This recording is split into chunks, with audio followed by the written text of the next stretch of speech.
요엘 3장 1절에서 13절 말씀.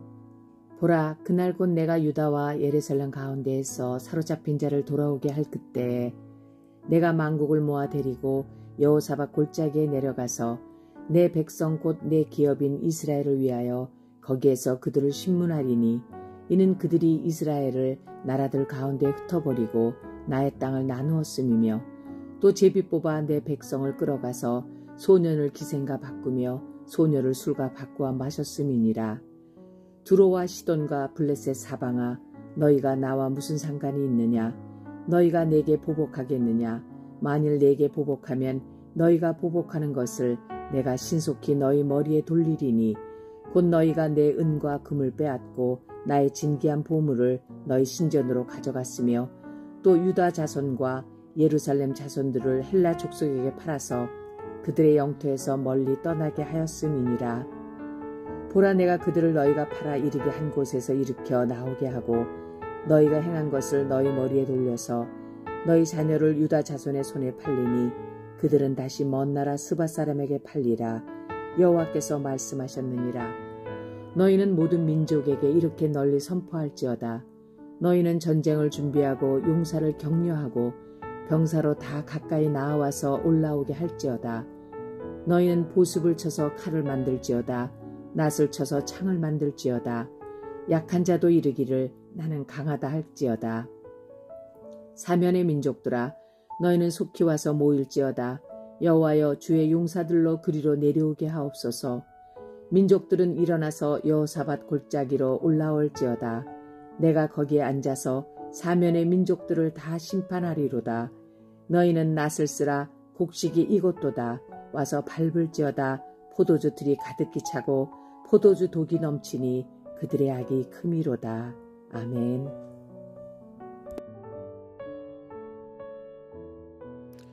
함께 기도하겠습니다. 하나님, 우리의 영을 열어 주옵소서.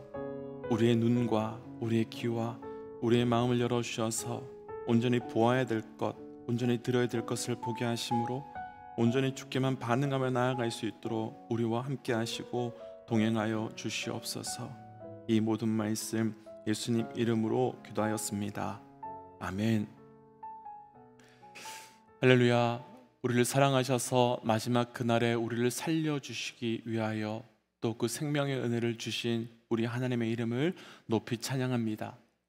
오늘 우리가 함께 나눌 말씀의 제목은 그날에 보아야 할 것은, 그날에 보아야 할 것은 이라고 하는 말씀의 제목입니다.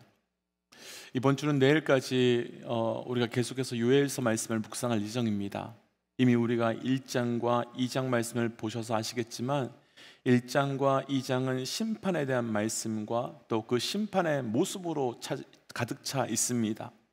그리고 오늘부터 시작되는 요엘서 마지막 말씀은 보라라며 말씀이 시작됩니다.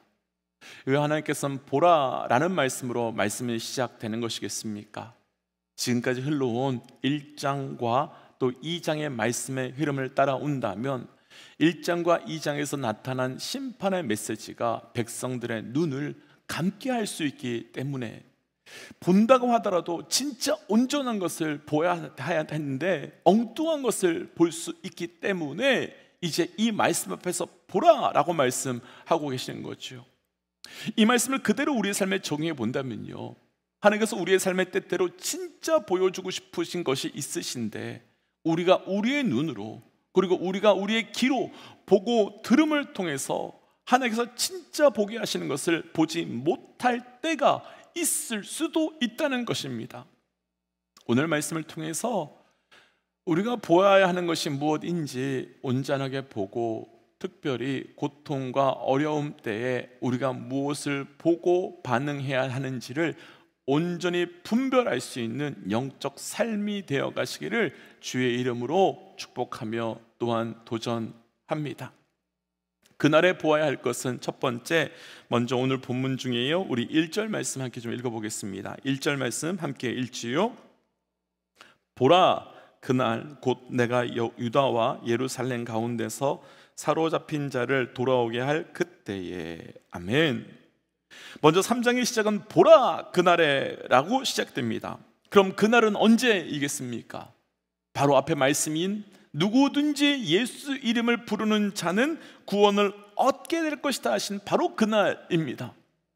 그러니까 여호와의 이름을 부르는 날에 유다와 예루살렘 가운데서 사로잡힌 자들이 돌아오게 된다는 것이지요. 우리가 3장 말씀이 시작되면서 분명히 기억해야 될 것이 한 가지가 있는데, 바로 그날, 바로 그때, 바로 그날과 그때는 반드시 우리에게 돌아온다는 것입니다. 그날 그때는 반드시 우리에게 온다는 것입니다. 오늘 말씀에서 보라라고 하는 말씀으로 시작이 되지요. 왜 이렇게 말씀이 시작되는 것이겠습니까?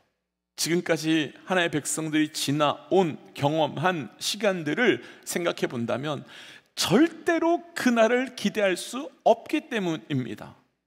요엘서가 시작되면서 보여진 하나의 백성들이 지나온 시간의 고통의 시간이었고, 고난의 시간이었고, 죽음의 시간이었습니다. 우리가 포로로 끌려가 있는 이스라엘 백성들을 한번 좀 생각해 보고 싶습니다. 그들이 포로로 끌려갔던 것은 포로로 끌려가고 싶어서 끌려간 것이 아니었습니다. 때문에 그들은 할 수 있는 대로 돌아가고 싶었고 다시 예전으로 회복하고 싶었습니다. 그런데 60년이 훌쩍 지나가고 있는데도 돌아가지 못하고 있고 돌아갈 기미가 안 보입니다.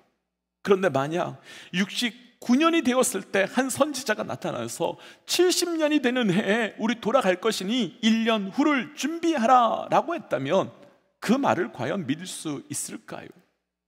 아무리 그 선지자가 하나님의 사람이라고 우리가 그 하나님의 사람을 신뢰할 수 있다고 하더라도 그 말은 신뢰하기가 어려웠을 겁니다. 만약 우리 삶에 어떤 간절한 소망을 가지고 수년을 기도하고 있었는데 아무리 기도해도 응답이 되지 않아서 이제 포기하는 마음을 갖고 있었는데 어느 날 함께 기도해 주시는 분이 하나님께서 이제 곧 응답해 주실 것 같아 라고 말씀을 전해 주신다면 그 말씀 신뢰할 수 있으실지요? 아마도 쉽지 않을 것 같습니다. 아마도 쉽지 않을 것 같습니다. 때문에 하나님께서 그날이 있게 될 것이야 라고 말씀하셨지만 백성들은 믿을 수 없었던 것이고, 그래서 하나님께서는 보라, 보라, 보라라고 강력하게 명령하시고 너희가 보고 싶은 것을 보지 말고 너희에게 보여지는 것을 보지 말고 내가 너희에게 보여주는 것을 보라고 말씀하고 계신 것입니다. 먼저 여기까지 나누고 도전하고 싶은 것은 우리 삶의 상황이나 환경이 어떠하든지 우리 삶에 하나님께서 보라고 하신 것을 보고 듣고 반응할 수 있는 영적 결단이 우리에게 있으시기를 주의 이름으로 축복하며 또한 도전합니다. 그런데 이 날을 단순히 포로로 잡혀간 사람들이 돌아오는 날로만 보기에는 한 가지 한계가 있습니다. 왜냐하면 요엘서는 시기적으로 포로기 이후에 기록된 책이기 때문입니다. 그러니까 포로기 때에 쓰여진 책이라고 한다면 이때가 바로 그때라고, 돌아올 수 있는 그때라고 말할 수 있을 것 같은데 요엘서는 백성들이 다 돌아온 이후에 기록된 책이기 때문입니다. 그럼 그날의 또 다른 영적 의미는 어떤 날이겠습니까? 요엘서의 말씀의 구조가 그대로 동일하게 펼쳐진다면 그대로 동일하게 성취된 말씀이 하나 있는데 그 말씀이 바로 사도행전 1장과 2장의 말씀입니다. 마가의 다락방에 속에 있었던 제자들의 모습은 아마도 포로로 끌려가 있는 백성들의 모습과 비슷했을 것 같습니다. 처참했겠죠. 과연 언제 예수님께서 말씀하신 그 성령의 약속이, 그 말씀이 이루어질 수 있을까? 어떻게 이루어질까? 알 수도 없었습니다. 그런데 오순절날 예수님이 말씀하신 대로 성령께서 임하셨고 그로 인해 제자들의 증인이 되게 됩니다. 그때 증인된 베드로가 첫 번째로 했던 설교가 바로 사도행전 2장에 나오는데 그 말씀이 바로 오늘 묵상하고 있는 요엘서 2장에 자녀들은 장래일을, 늙은이는 꿈을, 그리고 젊은이는 이상을 보게 될 것이라고 하는 그 말씀이었고, 그 말씀 끝부분에 2장 32절에 누구든지 주의 이름을 부르는 자는 구원을 얻을 것이다 라는 말씀을 동일하게 베드로가 사도행전 2장에서 외치게 되고, 그 외쳤던 말씀이 그대로 선포하게 됩니다. 그럼 이 말씀이 우리에게 주시는 영적 메시지는 무엇이겠습니까? 요엘서의 예언은 분명 요엘의 때에 성취된 말씀입니다. 그런데 그 말씀은 예언된 한참 후에 예수님 때에 성취되었고, 동시에 그 말씀은 우리의 삶에서도 성취될 수 있다는 것입니다. 왜냐하면 우리가 보통 예언은 임박한 미래에 대한 하나님의 말씀을 예언이라고 하지요. 그러니까 지금 현재에서 곧 우리에게 다가올 미래에 대한 것을 예언으로 봅니다. 하지만 하나님의 예언에는 또 다른 특징이 하나 있는데, 가까운 우리 세대를 향한 말씀과 동시에 먼 미래에 대한 말씀도 동시에 주신다는 겁니다.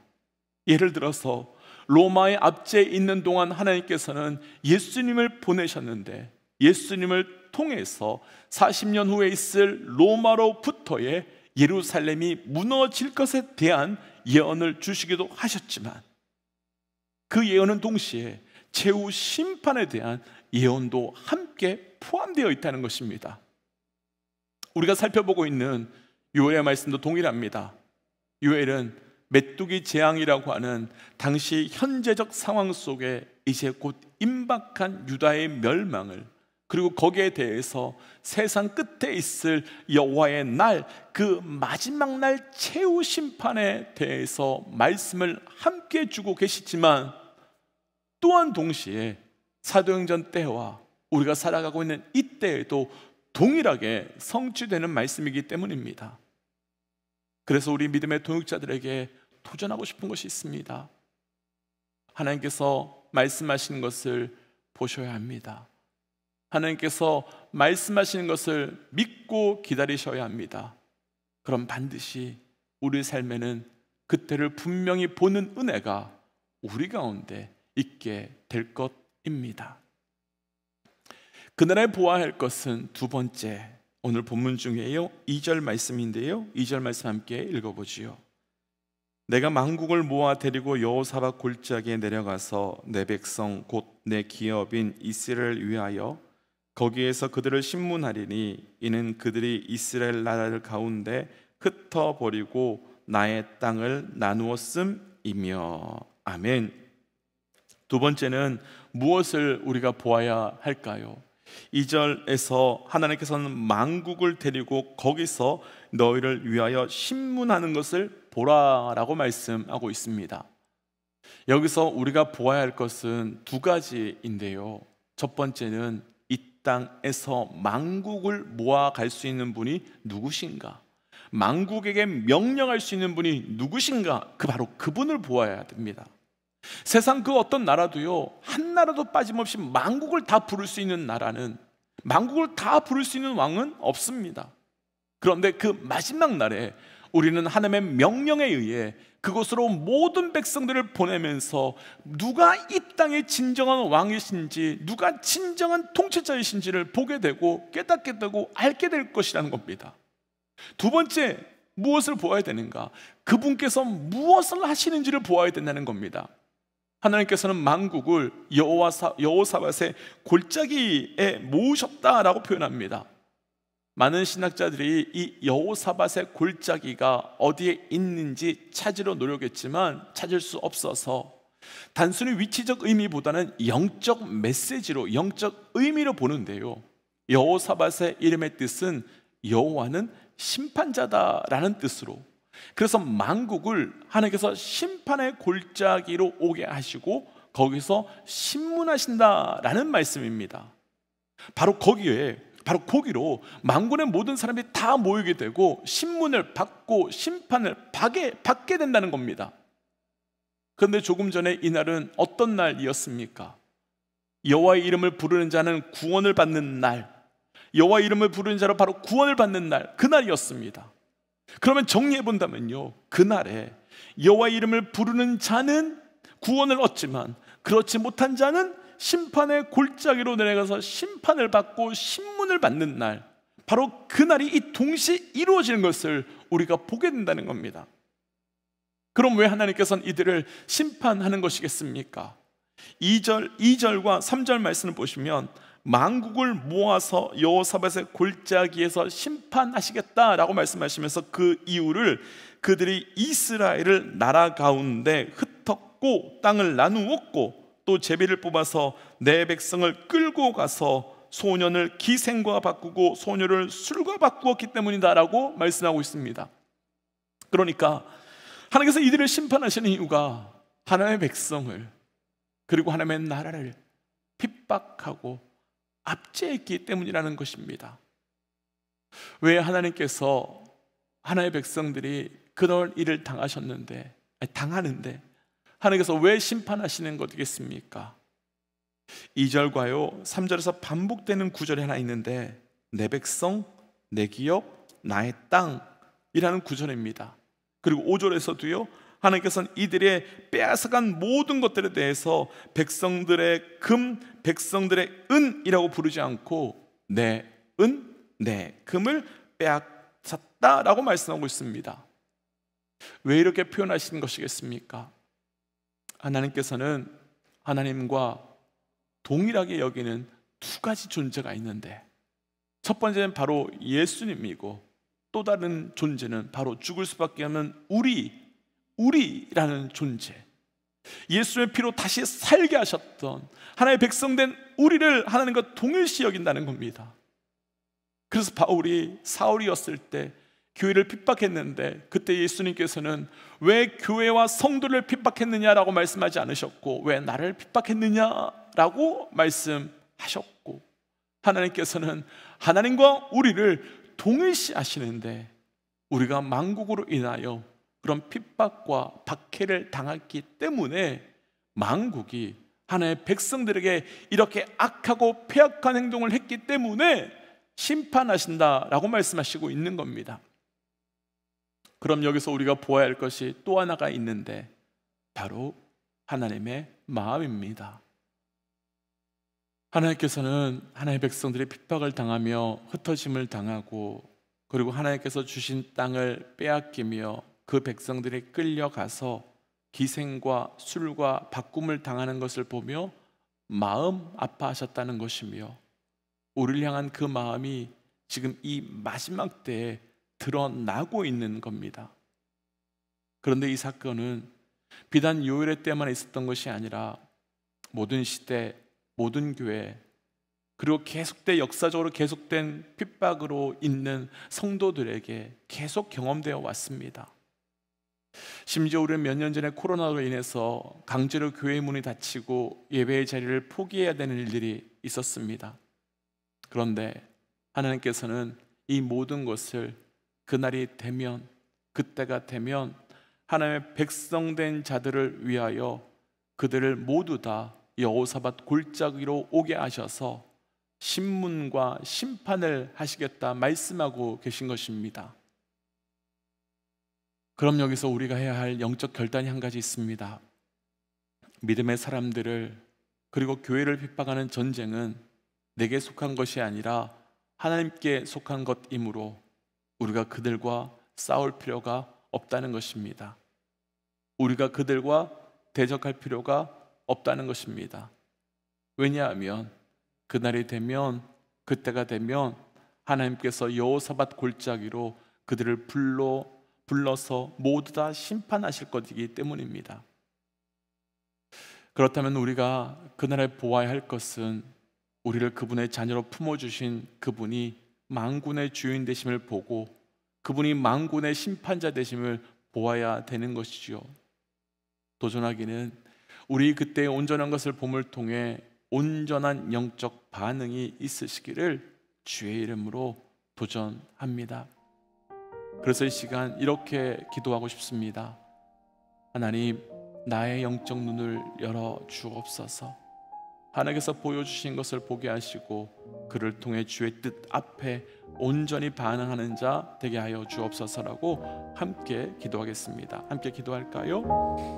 하나님 주신 말씀의 은혜를 구하며 나아갑니다. 아버지, 우리가 온전한 것을 볼 수 있도록 나의 눈을 열어주시옵소서. 하나님, 온전한 것을 봄을 통하여 온전히 반응할 수 있도록 나의 길을 열어주시옵소서. 하나님께서 주께서 말씀하심을 따라 온전히 나아가게 하시고 그를 통해 주의 역사에 주의 일하심의 통로와 또 그 길이 되어갈 수 있도록 우리와 함께하여 주시옵소서. 하나님, 그날에 우리의 주인 되시고 심판자 되시며 승리자 되시는 그분을 보기 원합니다. 하나님, 우리의 눈을 열어주셔서 온전한 것을 볼 수 있도록, 온전한 것을 듣고 온전한 것 앞에 반응할 수 있도록 우리와 함께하여 주시옵소서. 하나님, 그래서 온전하게 주의 뜻 앞에서만 반응하며 살아갈 수 있도록 우리와 동행하여 주시옵고 그를 통하여서 살아 역사하시는 나의 주 나의 하나님이 이 땅의 왕이며 통치자 되심이 우리 삶의 날마다 고백될 수 있도록 인도하여 주옵소서.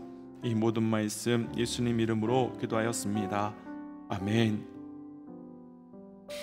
사랑하는 믿음의 동역자 여러분, 우리 삶에서 온전한 것을 보고 온전한 것을 듣고 온전한 것 앞에 반응할 때 온전히 하나님을 향하여 나아갈 수 있는 은혜가 있으시기를 주의 이름으로 도전합니다. 우리 함께 선포하고 삶의 자리로 또 기도의 자리로 나아가지요. 함께 선포하겠습니다. 하나님은 살아계십니다. 아멘. 승리하십시오. 함께 기도하지요.